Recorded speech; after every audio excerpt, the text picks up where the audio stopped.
We have not had a good run of zombie movies here recently. They've just been slow. Not this one. These zombies are fast.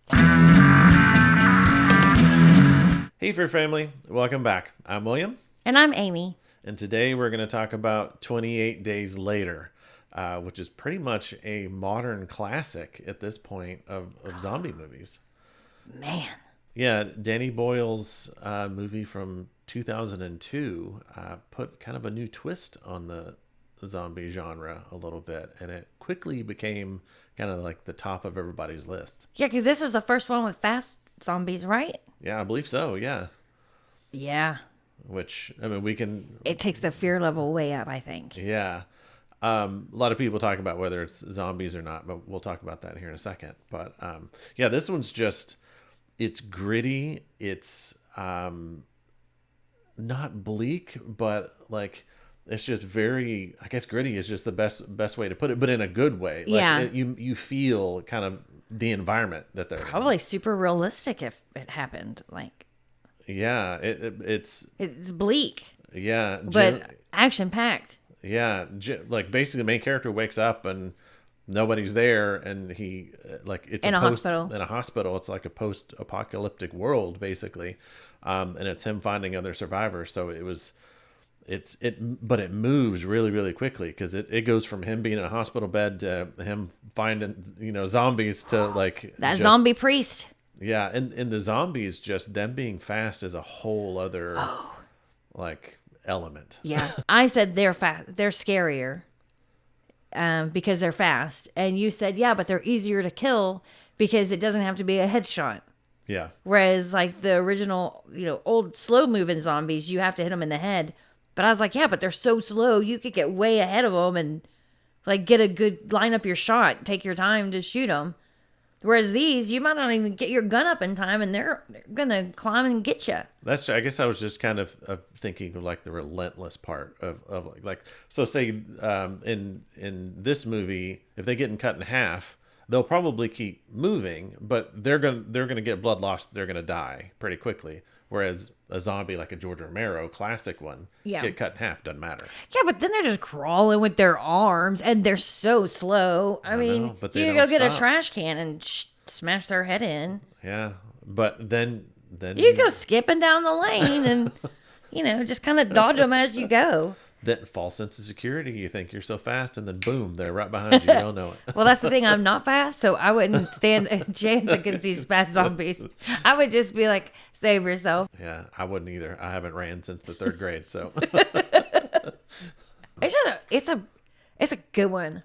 I like this movie. Yeah, it's very, like I said, fast paced. It's exciting. You feel for the characters. I think the writers did a really good job because of the way they said it, where Cillian Murphy's character Jim wakes up, he doesn't know what's going on. We learn what's going on with him, so then that kind of bonds you with that character. I just love him. Yeah, and this is one of his first movies. I think this is kind of what put him on everybody's radar. But then there's not a lot of these scenes where it's two people that know what's going on having some kind of dialogue trying to explain to us what's going on. You're learning with him, and I think that keeps the movie moving quickly and keeps you in it, like you said. Yeah, we saw this one in the theater when it came out in 2002. Yeah, which back then movies movies like this weren't as like a wide release for us, at least in our area, so we had to drive like an hour, maybe an hour and a half to go see it. Yeah. Something like that, because that, of course, it being a horror so movie. So playing in the big city. Yeah. But it was worth it then. Yeah, I think even back then, you I liked the it. movie. Yeah. But I've always liked zombie movies. And this was a good zombie, and like you said, it was like, they're fast? Oh my gosh. Yeah, which is just completely different. Yeah, and just opens it up for World War Z and, Shaun of the Dead. I think they're a little bit, well, no, maybe not. Scratch that. Okay, so for me, I mean, this is definitely a buyer. Yeah, I agree. We did buy it. We own it. I think we've owned multiple versions. We've owned the DVD, we've owned the Blu-ray, we've owned the digital. Like, I think we've followed it through the. Yeah. I don't know what could be after digital. Yeah. It's going to be virtual. Oh my gosh. No, these movies, you're not going to get me watching horror movies where it's like I'm in the room with the movie. Yeah, we Not tried to happening. do that with the Resident Evil game, and that didn't work out too well. It did, but I sat on the floor. Oh, it didn't work out because I kept looking away, and you were like, I can't play because you have to look at the door. Yeah. And I was like, no, I don't want to. Okay, so do we want to get into some spoilers? Yeah, let's do it. Okay. Well, if you've never seen the movie, you want to go in fresh, you can go ahead and drop now and come back after. Otherwise, you can check out one of our other reviews. So I think one of the cool things that they do really well in the movie is it starts out, obviously, zombies being kind of the antagonist or the villain of the movie. But partway through, they're hearing this distress call. Come here for help, you know. Come here for help, and they get there, and then you realize really the monsters aren't the zombies; they're us and the military, and it doesn't turn into a completely different movie like some of the other ones we've discussed. The zombies are still bad guys. Yeah, they're still there. They're still this like looming threat. It's just humanity is also a bad guy. Yeah, what's worse, right? And I think what makes it even worse too is the military, or this group. I don't want to say military as a whole, but this group. It was this one group of yeah, military people. They keep telling them like, we don't think that the rest of the world is infected. I think it's just the UK, and but they're treating it like it's end of world, and they're they need to repopulate. They the need world. to repopulate and doing some pretty horrible things. And it's not. It's only in the UK in this movie. The rest of the world is fine. Yeah. Which is insane when you think about it, that, these people can't easily get rescued. Yeah. Like, the ones that are still, but I mean, I guess it's hard to like land if then zombies are going to hear the noise and come get you. But it's still like they're so close, but like, yet so But far. it's also been it's only been 28 days since the outbreak. So it's, Yeah. I mean, compare that to, COVID for us. Jeez. Years of lockdown. Yeah. Didn't see if they got toilet paper or not. But I think, when they go to the store, there was still plenty of stuff in the store. Yeah. Well, because most of humankind in the UK were dead. Yeah. Or a zombie zombies. that doesn't need to. Right. They don't need that. What they had plenty of, which would be great for us, was Lagavulin. I know. That was their drink of choice. Yeah, which is our drink of choice when we have scotch. Yeah. That was funny because as soon as he grabbed the box, I was like, Lagavulin.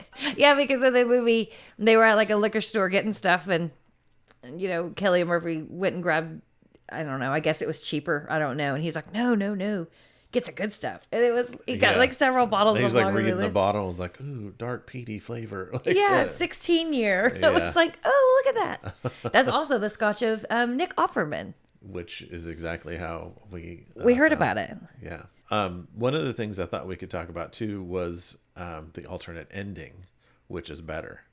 So there's the theatrical ending. Yes. And then there's an alternate ending, which was I think the original ending. Nope. Yep, and I bet you he showed it to audiences, and they all boo-hooed on it and was like, bleh. And then he was like, maybe I should make some people happy, and I will switch it. Yeah. The theatrical, it's got a little, of course, for you like a big red bow on your movies, right? Uh-huh. So not everybody, but the main group survives. Whereas in the alternate ending, something happens to Cillian Murphy, and he ends up dying at the end of the movie. Mm-hmm. So, and you don't even know about the girls. I think just from taking away just like the happiness perspective of it, I do think it's a better.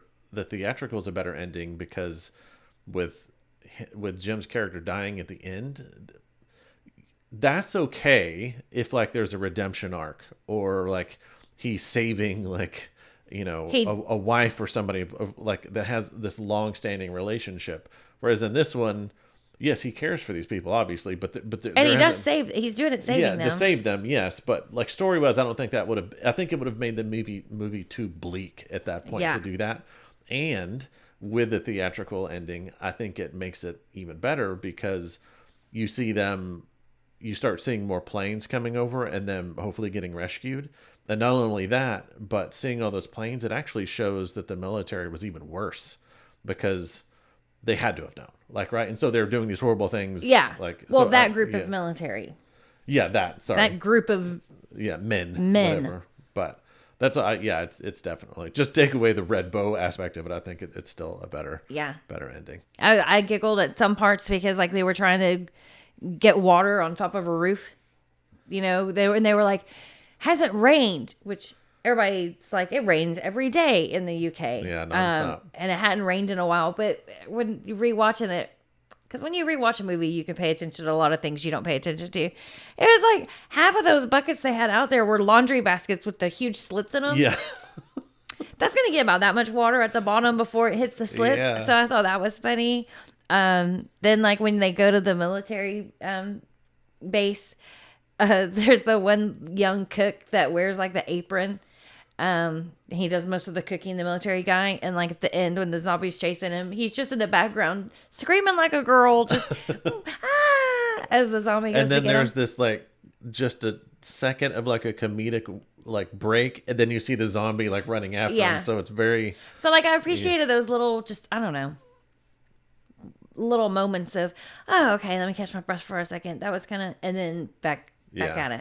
There's another character, Brendan Gleeson, in it, that I think adds a little bit of that levity. Yes. Not he's like comedic or anything like that, but just his character being a dad, like he adds a little, I don't know, because he has a daughter in it. I think he's trying to keep things up, right? Right. And so he's trying to be positive, and I think that helps the movie. Like I think so too. Do that.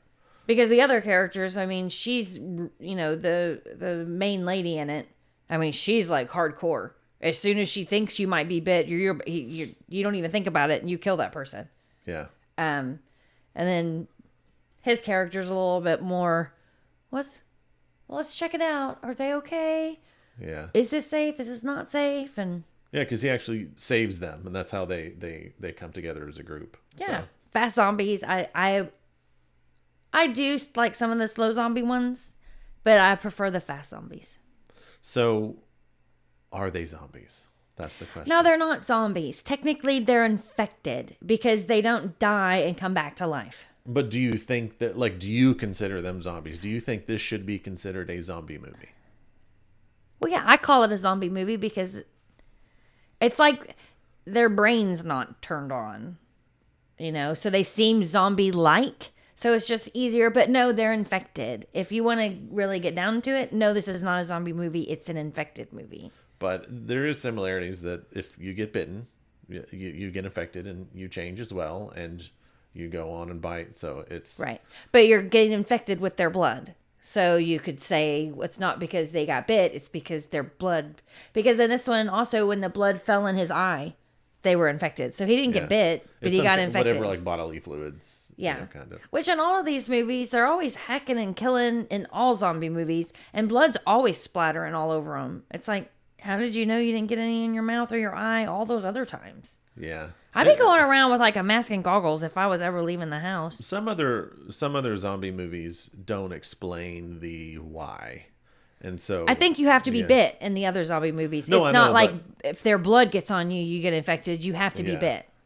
Yeah, I think it's fine to consider this one a zombie movie because I mean you think about like vampires and how they play with that lore, and that hasn't been the same forever. I mean you think about like Guillermo del Toro's The Strand, which he went back and found all these different lores of vampires, combined them, and so I know a lot of people are like, it's not a zombie movie. It can't be a zombie movie, but I think you have to, horror has to change it up a little bit to, you know, make it fresh. And I think it was this is a good version of that. Well, I keep calling them zombies. Yeah. But, and you're saying you think they are zombies. Yeah. Just a different version of a zombie. Yeah. Just fast zombies. That's all we got to call them. So what do you think? Do you like fast zombies or slow zombies? And do you consider them zombies or infected? Let us know in the comments. Thanks for joining us today. And remember, around here, the fear is family. Thanks for watching this episode. If you enjoyed it, hit like and subscribe. And tune in next time to The Fear Review, where the fear is family.